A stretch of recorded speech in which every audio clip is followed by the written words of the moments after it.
amados irmãos, recebam todos a paz do Senhor Jesus.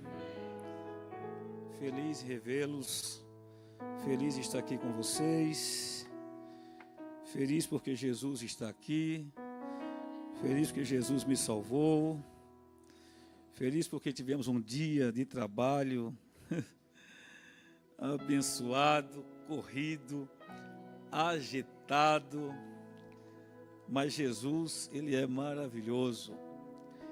Eu vou usar a expressão de Samuel, 1 Samuel 7:12, a parte B, diz: até aqui nos ajudou o Senhor.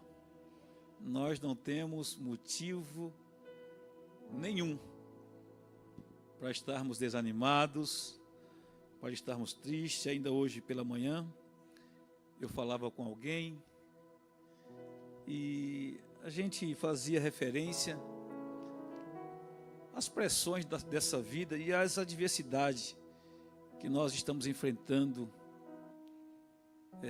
principalmente para quem tem empresa, para quem gera empregos, está sentindo na pele essa pressão dos últimos dias, meses e anos. Porém, amadas, Deus tem nos sustentado com a sua potente mão, não tem deixado faltar nada. Ele é o nosso Deus, Ele é um Deus que não muda. Isaías 64, verso 4, faz referência, Isaías diz que desde a antiguidade não se viu com os ouvidos, se percebeu Deus além de ti, que trabalha para aqueles que nele esperam. Amém? Meus irmãos, vamos hoje dar continuidade ao nosso estudo bíblico, falando Jesus. Esse é o tema, Jesus, mensagem e ministério. Ó nome bom é esse Jesus. E a Bíblia diz que esse nome tem poder. É interessante que nos dias de Jesus havia muito Jesus, não era isso? Era um nome muito comum, o nome Jesus. Porém, a virtude do nome, o poder do nome, está na fé. Porque quando nós direcionamos o nosso pensamento, quando nós nos direcionamos a esse Jesus, Filho de Deus que tem poder, né? Esse nome que tem poder. Amém, irmãos? Fique de pé, hoje nós vamos dar início a uma série de estudos bíblicos. Hoje nós vamos tomar como base o livro de Apocalipse, o próprio nome do livro já diz tudo, né? Apocalipse, do grego antigo, revelação, descortinar, tirar o véu, tudo isso é o nome Apocalipse, tá bom? Então quando nós falamos Apocalipse, está falando de revelação, descortinar, tirar o véu. Pastor Adlas, consegue colocar aqui? O pastor Adlas vai estar ali. Pastor Adlas, ele cobra o escanteio, né? Ele corre para a área cabecear e ainda defende. Ele está ali na mídia hoje. Nossos meninos da mídia deixaram a gente. Coloca aqui, pastor, Apocalipse capítulo 1. Nós vamos ler do verso 1 ao verso 8, como fazemos sempre. Então hoje, certamente, nós vamos ficar somente na introdução. Vai iniciar hoje essa série de mensagens, né? A mensagem de Jesus às 7 igrejas do Apocalipse. Nós vamos tomar como base hoje do verso 1 ao verso 8. Nós vamos fazer a introdução desse livro de Apocalipse. Nós vamos falar um pouco do contexto em que o livro foi escrito, quem escreveu esse livro, a importância do livro de Apocalipse para a igreja dos dias atuais. A gente vai fazer uma síntese, pelo menos ali, somente uma síntese do assunto dessas 7 cartas que foram direcionadas às 7 igrejas ali da Ásia, as 7 igrejas do Apocalipse, como nós conhecemos. Mas vamos fazer a leitura do texto bíblico para tomarmos como base. Vamos lá fazer como de costume, 3, 2, 1. Revelação de Jesus Cristo, a qual Deus lhe deu para mostrar aos seus servos as coisas que brevemente devem acontecer, e pelo seu anjo as enviou e as notificou a João, seu servo, a qual da palavra de Deus e do testemunho de Jesus Cristo e de tudo o que tem visto. Bem-aventurado aquele que lê, os que ouvem as palavras desta profecia e guardam as coisas que nela estão escritas, porque o tempo está próximo. João, às 7 igrejas que estão na Ásia, graça e paz seja convosco da parte daquele que é, era e que há de vir, e dos 7 Espíritos que estão diante do seu trono, e da parte de Jesus Cristo, que é a fiel testemunha, o primogênito dos mortos e o príncipe dos reis da terra, aquele que nos ama e em seu sangue nos lavou dos nossos pecados e nos fez reis e sacerdotes para Deus seu Pai. A ele glória e poder para todo sempre. Amém. Eis que vem com as nuvens, e todo olho verá, até os mesmos que os transpassaram, e todas as tribos da terra se lamentarão sobre ele. Sim, amém. Verso 8. Eu sou o alfa e o ômega, o princípio e o fim, diz o Senhor que é, e que era, e que há de vir, o Todo-Poderoso. O Todo-Poderoso. Pastor Ronaldo, faz essa oração aqui, Pastor Ronaldo, por favor.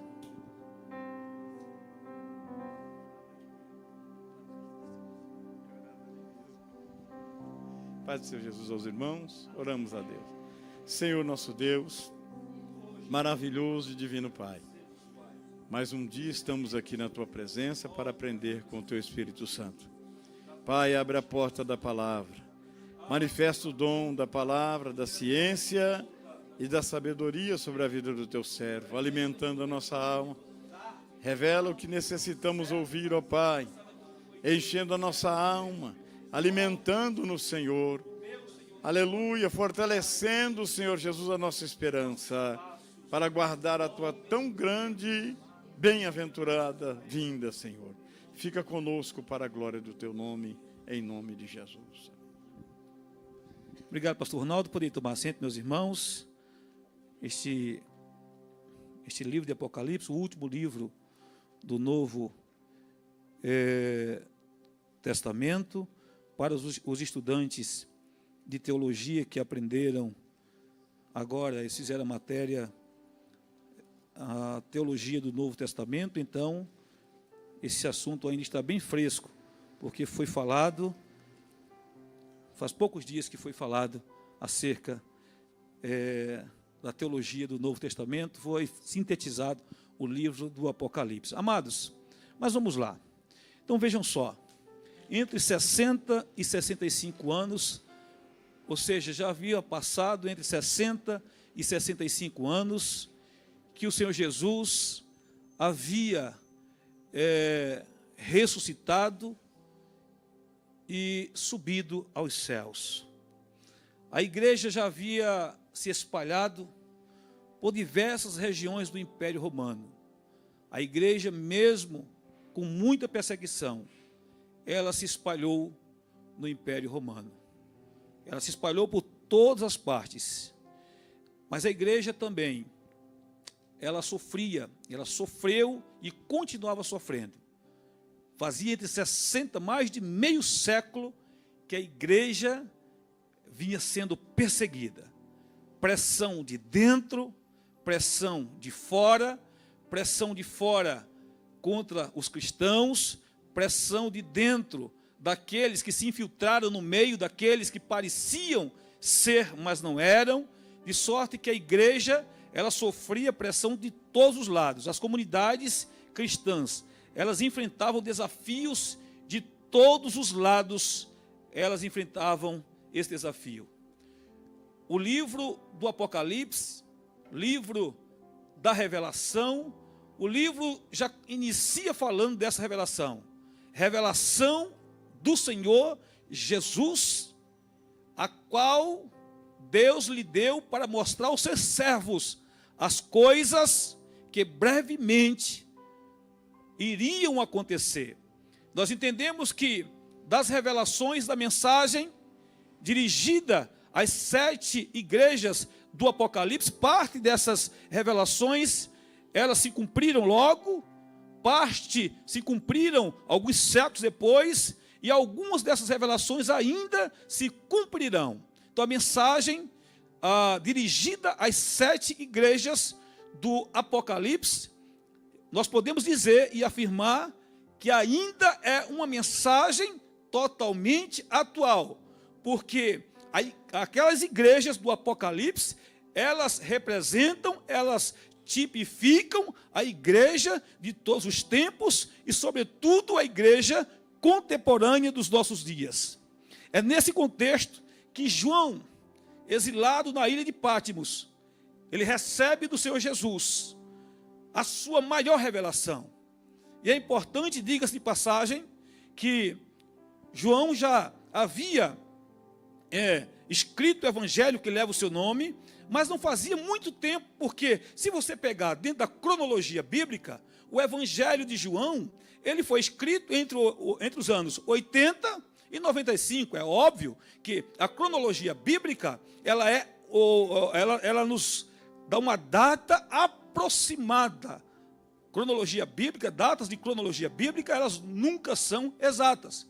E se a gente pegar o livro do Apocalipse, também ele é datado entre os anos 90 e 95. Isso significa que João, após escrever o evangelho que leva o seu nome, na realidade, João, ele escreve, é o último dos evangelhos, por isso também que ele não é um evangelho sinótico, é o último dos evangelhos, porque a igreja, ela debaixo dessa perseguição, como falei, ela sofria uma pressão externa, mas também interna. E muitos dos irmãos que haviam se convertido, com o passar do tempo, eles começaram a ensinar e a pregar ensinamentos contrários ao evangelho do Senhor Jesus Cristo. Paulo já havia feito várias advertências, o próprio Senhor Jesus também já havia feito essa advertência, mas Paulo escrevendo aos Gálatas disse: olha, se eu mesmo, ou até um anjo descer do céu e pregar outro evangelho além do que está posto, seja o quê? Anátema, amaldiçoado. Vocês não devem receber esse evangelho. Ele está dizendo: olha, se eu me desviar dessas verdades absolutas, se eu for colocar outro alicerce além daquele que já está posto, aquele alicerce que foi posto por Jesus, vocês não devem receber, independente de quem seja. Mas veja, ainda na igreja do primeiro século, diz a história que João, ele escreve o evangelho, na realidade, para refutar algumas heresias de Cerinto, porque Cerinto estava introduzindo o ensinamento de que Jesus não era Deus. E a resposta para isso, nós logo encontramos no capítulo 1, versículo 1, do evangelho de João. Quando João diz, olha, no princípio, ele já começa o livro, já com os 2 pés no peito de Cerinto. Olha, no princípio era o verbo, e o verbo era Deus, e o verbo estava com Deus, tudo foi feito por ele, e sem ele nada do que foi feito se fez. Nele estava a luz. Ele começa a refutar esses falsos ensinamentos. Diz a história que os presbíteros da igreja, sobretudo da Ásia, procuraram João. João, olha, Cerinto está introduzindo esse ensinamento. Você andou com ele, você foi um dos seus apóstolos, então diz se de fato ele é Deus ou não. Por isso que João, ele já começa dizendo, no princípio era o verbo era Deus, o verbo estava com Deus, e vai por aí fora. Mas veja, qual que era o contexto? Dentro desse contexto, em que a igreja sofria essas perseguições, daqui a pouquinho a gente vai falar desse contexto histórico, João agora, já velho, já idoso, condenado à morte, isolado na ilha de Patmos, João estava ali, foi largado em uma pequena ilha, uma ilha que servia como cadeia, como prisão, para morrer naquele lugar. Já que eles não tinham conseguido matar de outras formas, isola esse velho lá e deixa que ele morra na ilha de Patmos. Foi dentro desse contexto em que a revelação do Senhor Jesus, por isso que o versículo 1 que nós lemos, João, ele inicia o livro dizendo, revelação de quem? do Senhor Jesus, a qual foi-lhe dada por quem? Por Deus, para mostrar aos seus servos as coisas que brevemente hão de acontecer. Ele inicia, é interessante, eu acho muito interessante a forma que João, ele inicia os seus escritos, seja no Evangelho, ou seja, no livro de Apocalipse. Ele já inicia muito forte. Ele já começa em revelação de Jesus. Ponto. Não é revelação de barriga cheia, porque está cheio de gente com revelação de barriga cheia. Não é isso? Tem gente que vê que tem revelação para todas as coisas. Mas João está dizendo aqui, a revelação não é minha. Não é de nenhum, irmãos. É de Jesus. Aí vem a ordem para João que ele escreva, que ele enviasse. Deus disse, olha, eu vou ditar e você vai escrever e envia 7 cartas às igrejas que estão ali na Ásia. Quem são essas igrejas? Éfeso, Esmirna, Pérgamo, Tiatira, Sardes, Filadélfia e Laodiceia. Todos nós conhecemos bem essas igrejas. E cada uma dessas igrejas com as suas características. Mas é interessante, se você for pegar, são 7 cartas. Mas essas 7 cartas, elas tinham algo em comum. Ou seja, havia pelo menos um reconhecimento.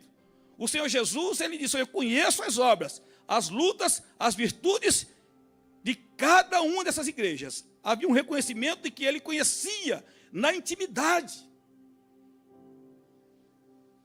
Deus, ele nos conhece na nossa intimidade. Essas igrejas, elas tipificam as igrejas de todas as épocas. A igreja dos dias atuais, a igreja contemporânea. Pare um pouquinho, reflita. Imagine se Jesus fosse escrever, Alexandre, uma carta em direção à igreja Alexandre, em direção à igreja Leonardo, em direção, se essa carta fosse direcionada à igreja Aurir, à igreja de cada um dos irmãos, o que será Abimael? Qual seria a saudação dessa carta? Será que seria diferente? Será? Não. Com certeza não. Todas as cartas têm algo em comum, porque certamente, Gabi, ele iria dizer assim, Gabi, eu te conheço, eu conheço as tuas obras, eu conheço a tua intimidade, eu conheço os teus pontos altos e os teus pontos fracos. Deus, ele conhece a nossa intimidade, Francisco. Deus nos conhece, irmãos, melhor do que nós mesmos. Nós achamos que somos alguma coisa, a verdade é essa, até nos julgamos sermos alguma coisa, porém, quando somos submetidos aos perasmos, às tentações, perasmos são provações, quando o Tiago se refere às tentações, está falando das provações, porque Deus não tenta ninguém, mas ele prova. Por quê? Quando Pedro, ele disse, eu estou preparado para ir contigo até a morte. Jesus disse, rapaz, tu vai me negar. Antes que o galo cante hoje, tu vai me negar 3 vezes. Será que Pedro, ele falou isso de forma intencional? Não, ele acreditava de fato, que ele estava preparado para ir com Jesus até a morte. Lembra lá do Deuteronômio capítulo 8? Quando Deus disse, olha, eu te fiz passar fome, e te fiz passar sede, e te fiz andar com dificuldade, lá no capítulo 8 do Deuteronômio, logo no comecinho, para saber o que estava no teu coração, se obedecerias ou não. Mas não era para Deus saber, era para nós mesmos sabermos. Porque nós pensamos que somos, mas a verdade é que nós não somos. Vocês sabiam disso? Você sabia, Márcia? Que às vezes nós achamos que nos conhecemos, achamos que somos fortes, somos super crentes, nós somos especialistas em julgarmos uns aos outros, em colocarmos o dedo na ferida uns dos outros, Porque nós achamos, viu, Marcos? Viu, Heber? Nós achamos que somos alguma coisa. Aí quando somos submetidos, descobrimos que nós não somos. Pedro ficou decepcionado. Pedro ficou desapontado. Pedro se excluiu, não precisou ninguém excluir Pedro.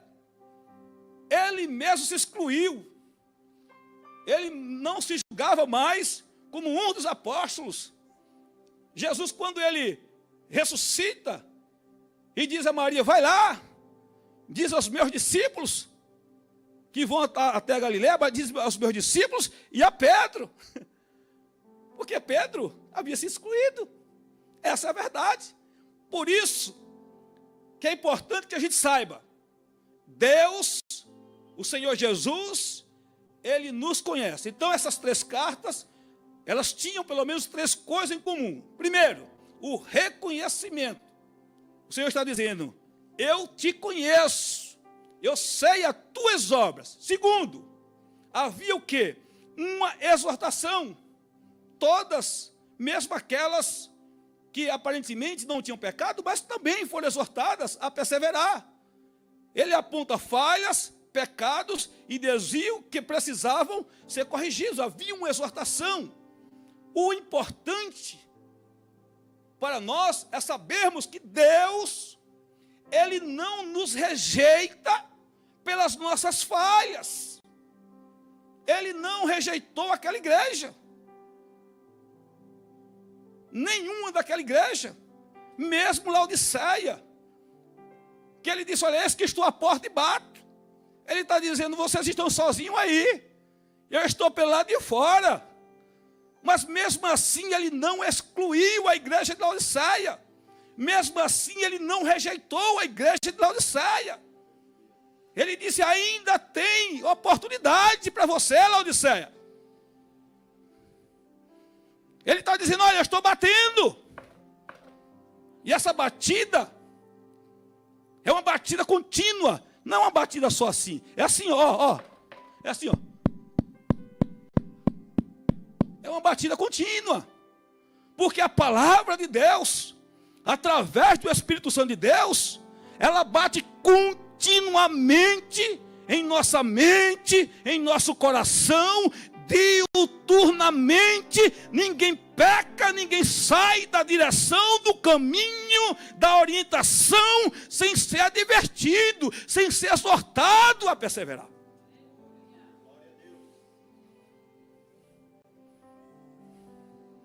Se eu falar para vocês que já estou sentindo Jesus aqui em nosso meio.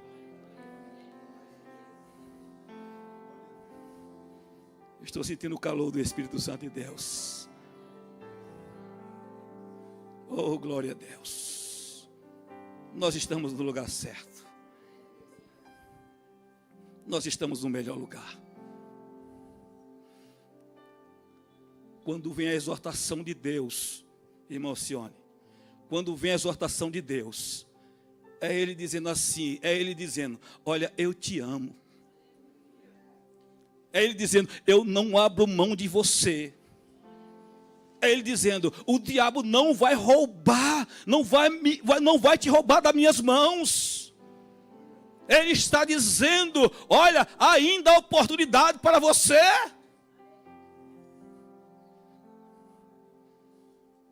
Ele está dizendo, eu já te conheci antes de você sair da madre, antes de você vir ao mundo. Eu conheço toda a tua história antes de você existir.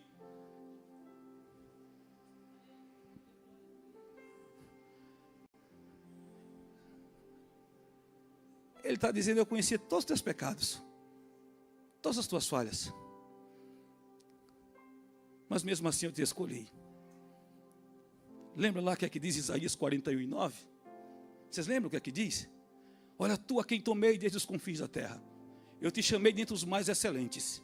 Eu disse a ti, escolhi e não te rejeitei. Ele está dizendo, mesmo com as tuas falhas, com os teus pecados, eu te escolhi e não te rejeitei. Então a exortação, quando vem Abimael, todas as igrejas, elas foram exortadas. Quando vem a exortação, é porque Deus não abre mão de nós. Ele não nos rejeitou. Lá em 2 Coríntios 13, 5, Paulo ele diz assim, eu amo essas expressões. Eu amo essas expressões. Paulo diz, examinai, pois, se permaneceis na fé. Olha, provai-vos a vós mesmo. Nenhum de nós temos,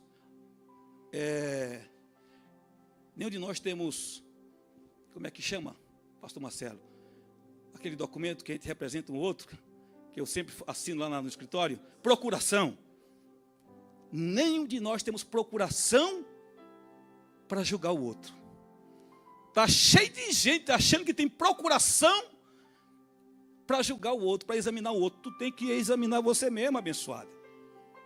Aprende a ser crente. Estou achando que a gente precisa mudar esse escudo de ensinamento para o domingo. O que vocês acham? Vai ficar o pastor falando somente com vocês. Que os outros que gostam de vir aqui ouvir aquelas mensagens, né? Não vai vir, não. Eu estava falando para o pastor Marcelo esses dias. Eu falei, meu Deus, eu luto comigo mesmo. Foi, pastor Marcelo? Estava conversando com o pastor Marcelo. A gente estava fazendo uma reflexão acerca das igrejas dos dias de hoje. E igrejas grandes, igrejas que têm milhares de pessoas. E nessas igrejas, não 100% delas, mas 99% delas, quem prega é o pastor. E é interessante, e eu conversando com uma pessoa esses dias, ele disse que tem 3 cultos na igreja dele, tudo lotado. E a nave da igreja cabe 2.000 pessoas, tudo lotado. Mas o pastor prega de manhã, aliás, são 3 cultos domingo. E a mesma mensagem, a mesma mensagem, tudo certinho que ele prega de manhã, ele prega no segundo culto, e ele prega no terceiro culto, mas é aquela mensagem que põe as pessoas lá em cima, amassageia o ego das pessoas, mensagens triunfalistas. Eu queria também, eu queria somente pregar aqui, só falar da promessa, e direto para a promessa, porque é outra coisa que tem em comum das cartas: reconhecimento, exortação e promessa. Eu queria pular logo, não sair da exortação e logo promessa. Eu não queria nem dizer, Deus conhece os pecados, porque essas pessoas não têm pecado. Só quem tem pecado é o pastor que não ensina a palavra de Deus correta. Escute quarta-feira lá, diz que a igreja, se não chegar cedo, você não tem lugar para o carro, não tem lugar para... Eu digo, Jesus, estou lutando com os crentes lá, para ver se eu consigo pelo menos uma meia dúzia de crentes para ouvir a gente no culto de ensinamento. É uma luta. Também eu quero pregar sobre exortação, mas é o que está no texto, irmãos, não tem como fugir da Bíblia. O que vocês acham? Eu posso ir para a promessa, pastor Ronaldo, sem falar da exortação? Eu sei as tuas obras, eu te conheço. Aí ele diz, olha, tu não é frio, tu não é morno. Olha a exortação. Aliás, tu não é frio, tu não é quente, porque tu és morno. Eu vomitar-te-ei da minha... Irmãos, quem quer ouvir isso hoje? Mas é o texto, é a Bíblia, é a palavra. E não tem como fugir disso. Quem quiser ser iludido, enganado, vá ser enganado, vá ser iludido. Mas se Jesus voltar, infelizmente, irmãos, se não for pela palavra, porque ele disse, eu estou à porta e bato. Se alguém ouvir, eu entrarei, eu cearei com ele ceará comigo, teremos comunhão. Mas se não, Abimael, não tem jeito. Assim, as 7 igrejas se tornaram um espelho espiritual, revelando tanto a fidelidade quanto as fragilidades da comunidade cristã daquela época, mas também dos dias atuais. É um espelho, não tem como fugir. Então veja, dentro do contexto em que essa mensagem ela foi revelada, eu já falei que o livro foi escrito entre 90 e 95 depois de Cristo. Já havia passado aproximadamente entre 60 e 65 anos que Jesus havia sido assunto aos céus. Então, antes de Jesus ele revelar as coisas que iriam acontecer no futuro, o que é que ele faz? É um raio-x.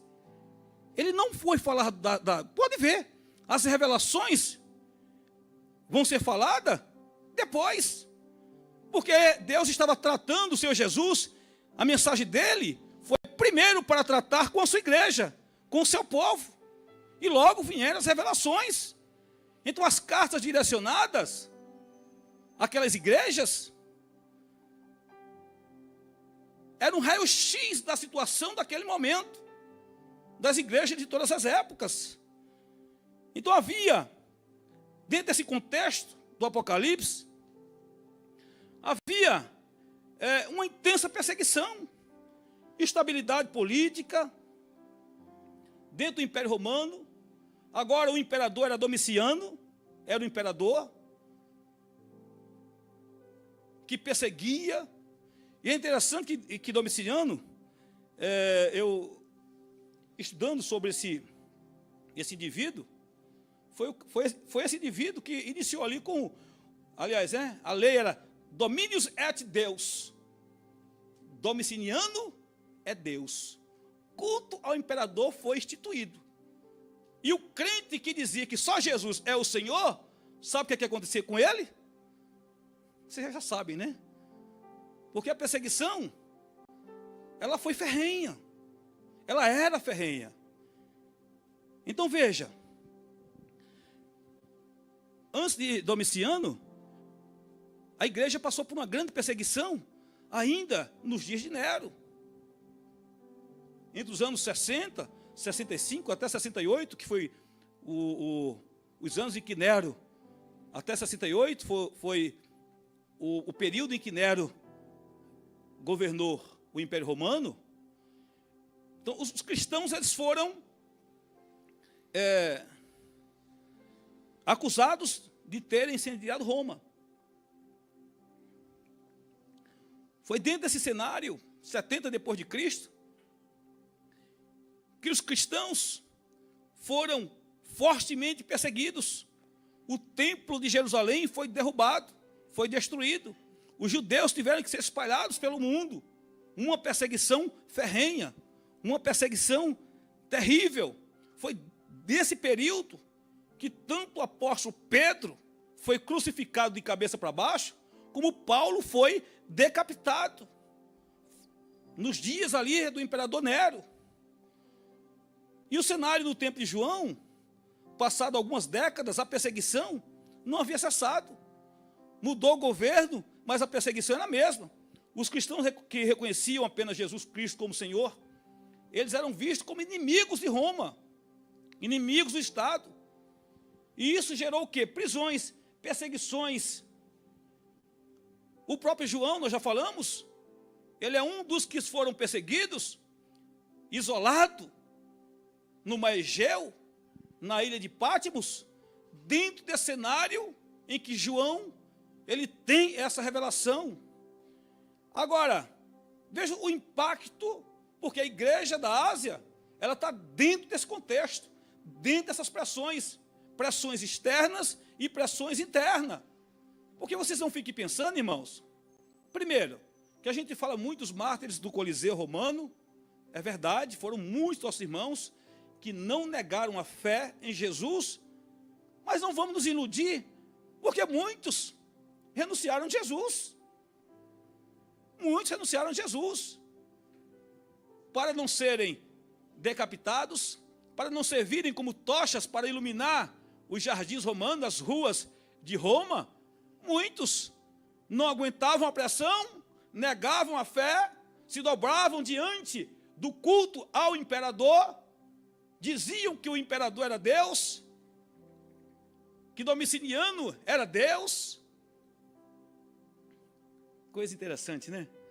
O camarada já era imperador, tinha necessidade de se colocar no lugar de Deus.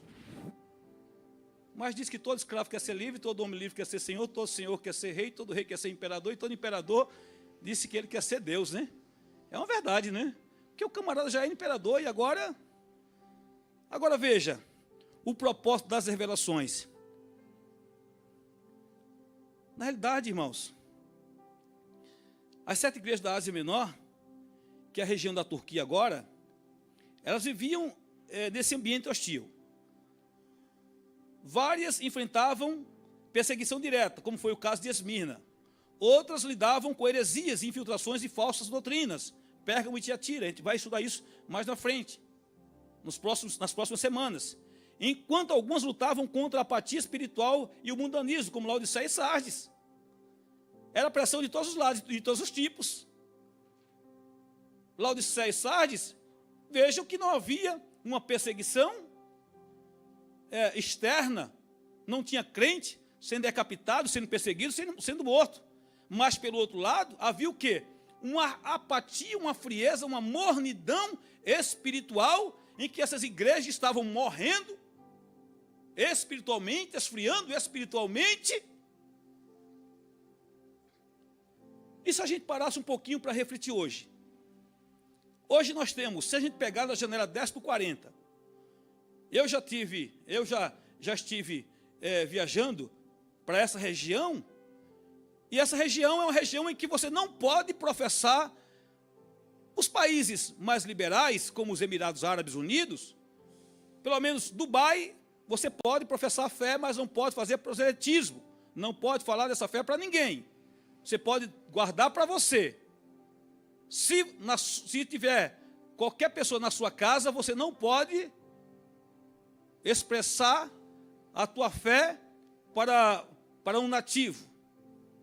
Você pode exercer a sua fé, mas não pode fazer proselitismo.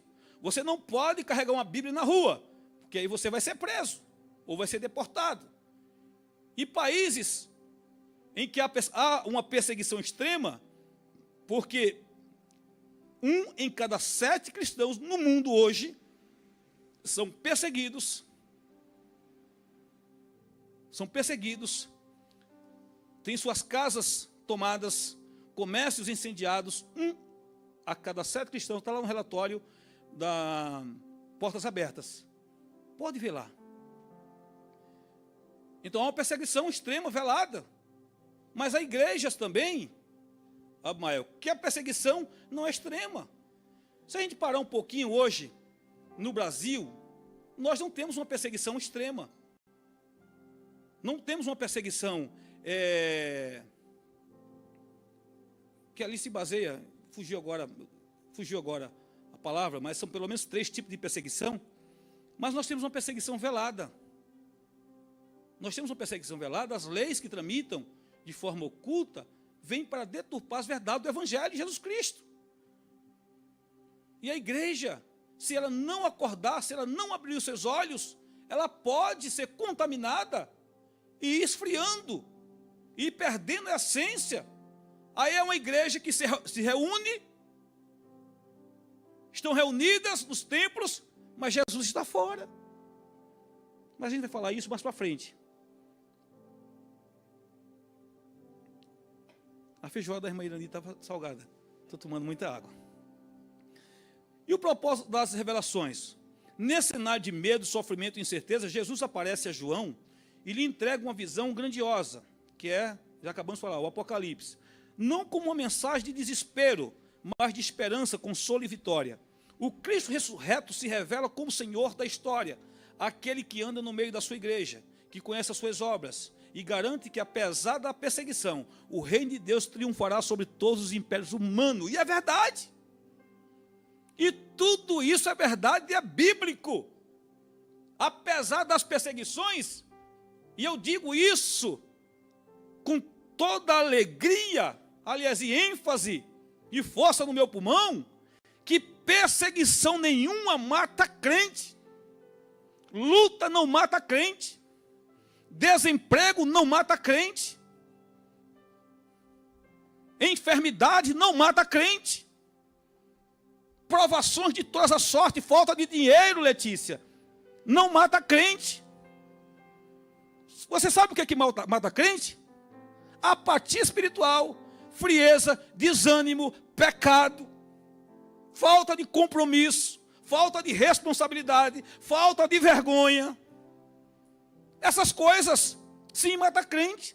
Mas perseguição, meus irmãos, a vitória é nossa em nome de Jesus. Só que a vitória não vai ser nossa se nós andarmos de qualquer forma, de qualquer maneira. Porque tem gente que prega somente essa mensagem triunfalista, que a vitória é nossa em nome de Jesus, que o inferno não prevalece contra a igreja do Senhor Jesus, mas esquece de pregar que nós precisamos viver uma vida de obediência e de santidade à palavra de Deus, que nós andamos na contramão de um mundo que vive na prática do adultério, do homicídio, de todos os tipos de mazela e pecado, que nós precisamos estar livres dessas coisas, para nos aproximarmos de um Deus que é santo, de um Deus que é poderoso, de um Deus que nos escolheu, que nos chamou. Nós não temos força em nós mesmos, é verdade, que não temos força em nós mesmos, nós dependemos dEle, mas eu tenho que fazer força, porque Jesus disse que o reino dos céus,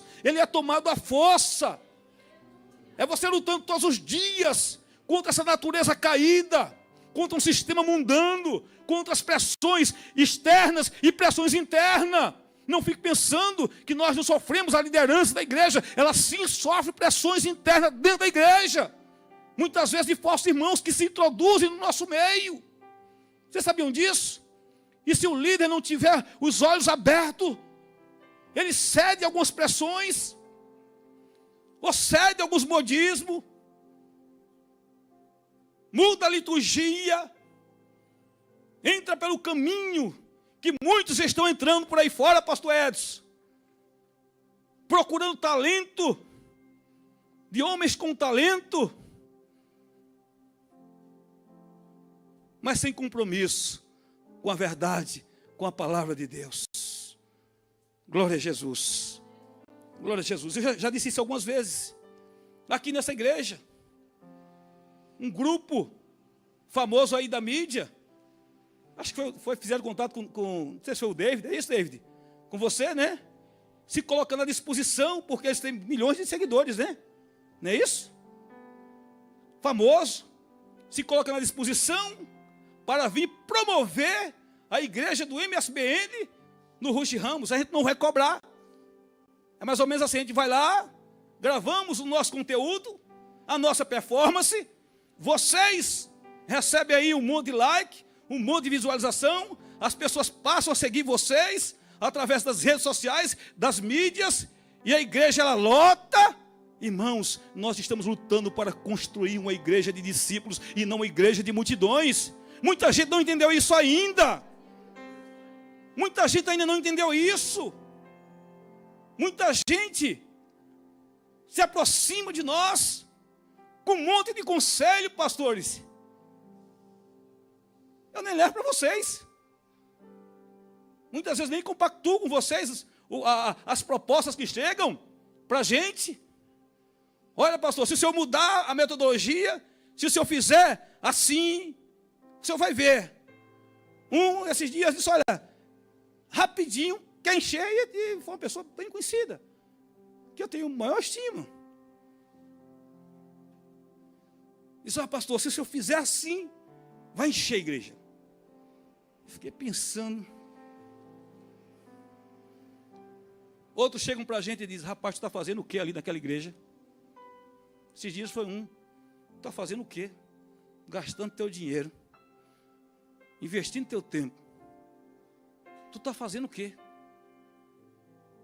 Eita, irmãos, quantas investidas. Se a gente não vigiar, a gente sai do centro da vontade de Deus e começa a entrar por ceder essas pressões. É pressões de fora e pressões de dentro. É por isso que eu preciso tanto da ajuda de vocês e das orações de vocês. Glória a Deus. Então veja. Agora, o ponto 2 aqui. Eu falei que hoje é só uma introdução. Eu estou só sintetizando, só fazendo essa síntese. Para a semana que vem, de fato, nós entrarmos acerca das mensagens direcionadas a essas igrejas. Vocês que estão aqui hoje, façam força para não perder essa série de mensagens, porque nós temos muita coisa a extrair dessas cartas para nós nesses últimos dias. E se a gente guardar, preservar isso, nós seremos triunfantes em nome do Senhor Jesus. Amém?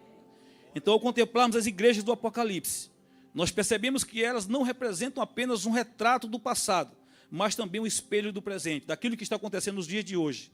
Naquele tempo, muitas comunidades da Ásia enfrentavam sérios desvios do padrão bíblico, na moral, nas verdades, no bom costume, na retidão. O Novo Testamento revela isso, retrata isso, os desafios que aquela igreja passou, e também as cartas revelam isso. Mas do mesmo modo, a igreja contemporânea, a igreja dos dias atuais, elas continuam sendo desafiadas a reconhecer as suas fragilidades, confrontar os seus erros e alinhar-se novamente à vontade do Senhor Jesus. Então veja, nós somos confrontados, nós somos desafiados todos os dias. Todos os dias. Amados, essas tentações e essas pressões, elas vão mudando com o passar do tempo. A metodologia talvez mude da forma que nós seremos atacados. A verdade é essa, que a metodologia pode mudar, mas, viu, pastor Edson, é o mesmo diabo, é o mesmo Satanás que está por trás de tudo isso. O objetivo principal, sabe qual é? O objetivo principal é nos tirar do centro da vontade de Deus. E você sabe como é que nós vencemos isso? Você sabe como é que nós vamos vencer? Porque sem essa receita, sem colocarmos isso em prática, nós seremos vencidos. Nós seremos vencidos, irmãos. Deixa eu perguntar para vocês. Jesus, ele orava? Sim ou não? Me respondam. Mas eu quero ouvir mais forte, todo mundo. Jesus orava? Sim. Jesus, ele conhecia a Bíblia? Sim. Jesus, ele fazia a sua vontade? Sempre? Hein? O apóstolo Paulo, o que é que disse o apóstolo Paulo? O que eu quero fazer? O bem que eu quero fazer? Mas o mal que está? Ô irmãos, é grave, né, Misele? É grave, né? Hein, Alexandre? Tem gente que acha que ele não precisa orar. Culto de oração? Para quê? E não vem com essa, não vem achar que eu sou menino. Eu não oro aqui na igreja, mas em casa eu vivo uma vida de oração. É mentiroso. Porque quem ora em casa, ora na igreja, ora no trabalho, ora no trânsito, ora lavando louça, com a barriga lavando louça, com a barriga no fogão. Agora o cara que só chega na igreja, eu não estou falando quem vem do trabalho não, porque é óbvio que a gente também não é doido, nós sabemos, cada um de nós temos as nossas limitações, mas sempre que podemos, o que é que a gente faz? Corre para a igreja, para orar. Mas tem gente que ela acostumou só chegar na igreja depois que o culto começa. Nós temos aqui culto de oração, mas o que é que acontece?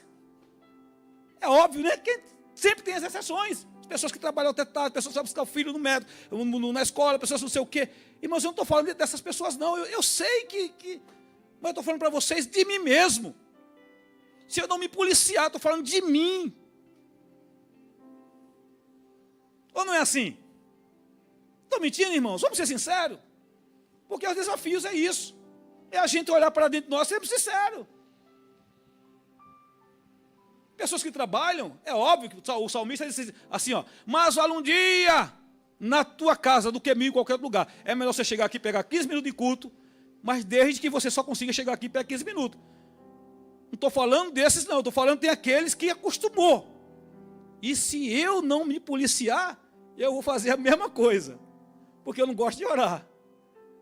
A minha natureza humana gosta de orar?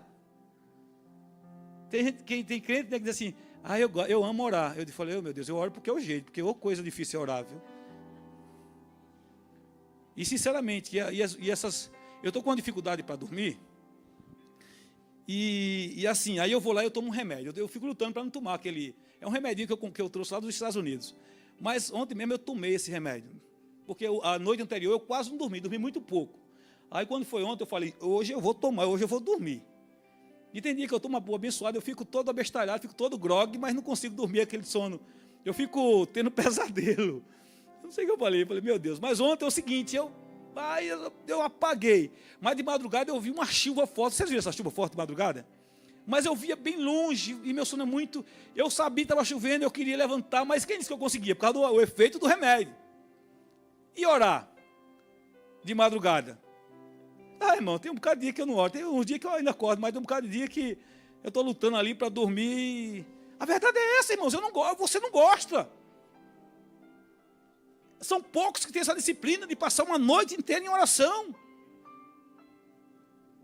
Há momentos que a gente, sim, é despertado pelo Espírito Santo de Deus para orar, mas eu estou falando, a minha natureza, quem é que gosta de ficar aqui 24 horas em jejum? Tu gosta, Mael? A gente gosta, o nosso corpo gosta de comer carne, de comer churrasco, feijoada, farinha, farofa. Agora ficar sem comer, quem é que gosta de ficar sem comer, irmãos? Ninguém. É ou não é, Fábio? O que eu gosto é aquele, Fábio que me trouxe o caldo de mocotó, era 11h30 da noite, na segunda-feira, eu estava comendo caldo de mocotó com farinha e pimenta. A gente gosta dessas coisas. Uma comida bem light para ir dormir, né? Mas foi só um pouquinho. Hein? Aí eu descobri porque eu não dormi. A verdade é essa.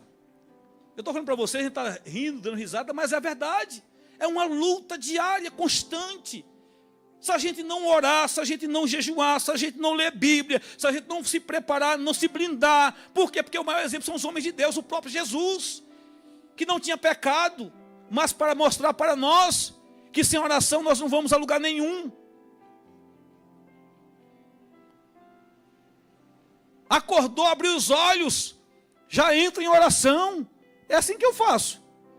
Posso não ter orado de madrugada, mas abrir os olhos, Senhor, muito obrigado pela noite, obrigado pelo dia. Senhor, eu estou à minha frente, estou à minha direção. Senhor, vem cá, Senhor, Tu conheces, Senhor, as minhas decisões de hoje. Vai adiante de mim, vai na minha frente, Senhor. É assim. É o dia todo, orando. Até quando a gente se aborrece. A gente se aborrece daqui a pouco. Ei, Jesus, me ajuda aqui, Senhor. Eu vou daqui a pouquinho, eu vou ensinar. Mas eu estou com uma ira. E daqui a pouco eu vou ensinar. Vem cá, Jesus, me ajuda aqui, Senhor. Tira essa. Não é assim, irmãos, é verdade. Vocês entenderam, né? Amém. Aprendemos agora domingo passado, né? A gente fica enfesado, mas é cheio de fé. Enfesado é cheio de fé. Nós aprendemos domingo agora. Esse enfesado. Nunca mais eu esqueço, Marcelo, desse enfesado. Então veja, Éfeso representa igrejas que defendem a sã doutrina, mas perderam o primeiro amor. Eita, rapaz, como eu me identifiquei com essa igreja de Éfeso, viu, Francisco? Eu me identifiquei demais com essa igreja de Éfeso. E eu vou falar mais na frente, tá? Nas outras semanas. Representa igrejas que defendem a sã doutrina, mas perderam o primeiro amor. Olha o que é que diz aqui Apocalipse 2, 4, 5. Ó. Tenho, porém, contra ti, que deixaste o teu primeiro amor. Lembra-te, pois, de onde caíste. Ó, veja, 2. Olha só, viu, Alexandre? Segura aí, Alexandre. Segura essa, Alexandre. 2, 4, 5. Ó. Tenho, porém, contra ti, que deixaste o teu primeiro amor. Lembra-te, pois, de onde caíste e arrepende-te e pratica as primeiras obras. O negócio começou bem para Éfeso. E a gente vai falar de Éfeso, não vou me meter aqui a Éfeso. O negócio começou bem.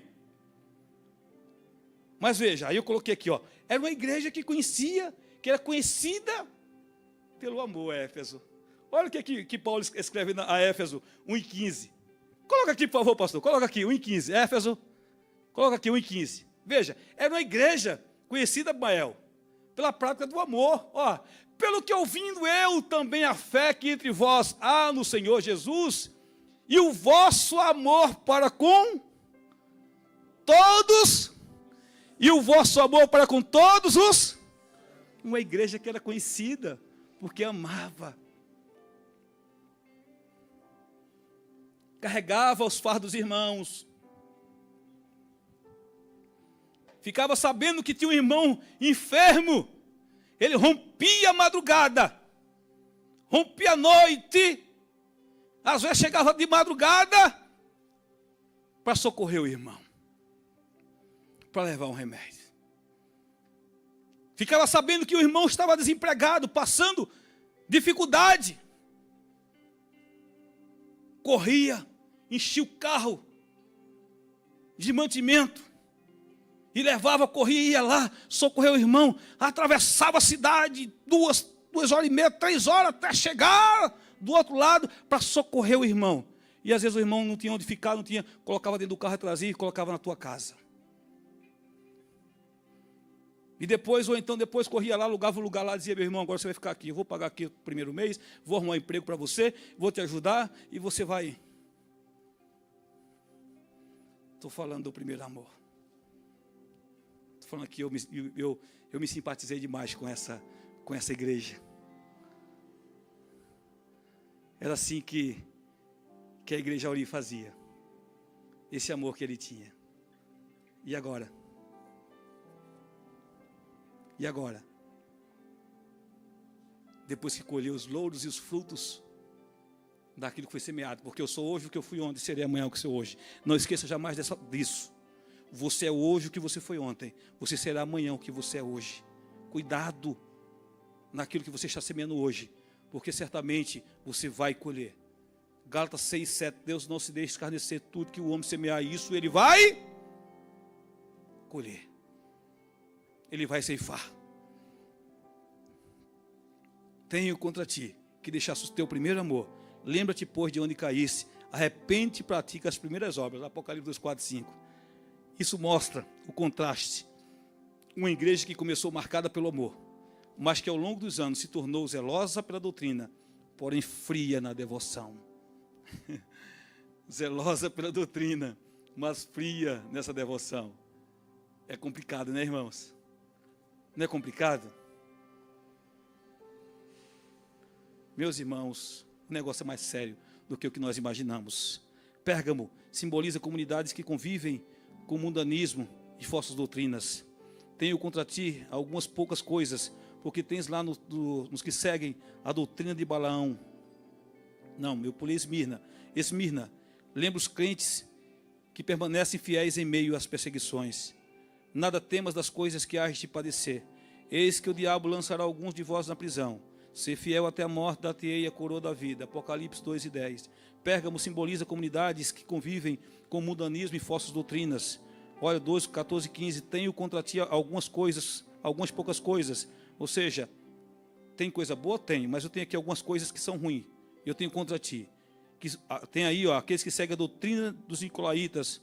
Tem os da doutrina de Balaão. Assim tem também os que seguem a doutrina dos nicolaítas.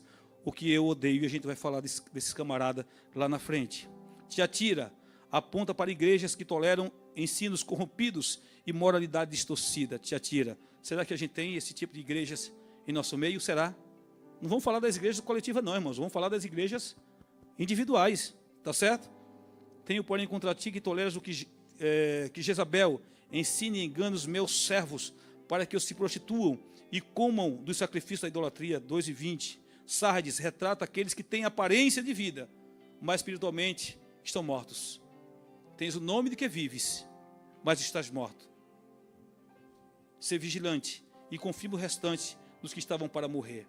3:1-2. Filadélfia mostra o exemplo da fidelidade e perseverança que ainda abre portas de oportunidade. Filadélfia, eis que diante de ti pus uma porta aberta e ninguém a pode fechar, porque tens poucas forças, guardaste a minha palavra e não negaste meu nome. Apocalipse 3:8. Laodiceia reflete a mornidão e a autossuficiência tão presentes em nossa geração.